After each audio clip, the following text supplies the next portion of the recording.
Medyo mahaba to pero intindihin natin. Sabi sa 2 Chronicles 15 verse 2, "And he went out to meet King Asa as he was returning from the battle. Listen to me, Asa," he shouted.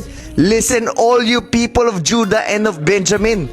The Lord will stay with you as long as you stay with him.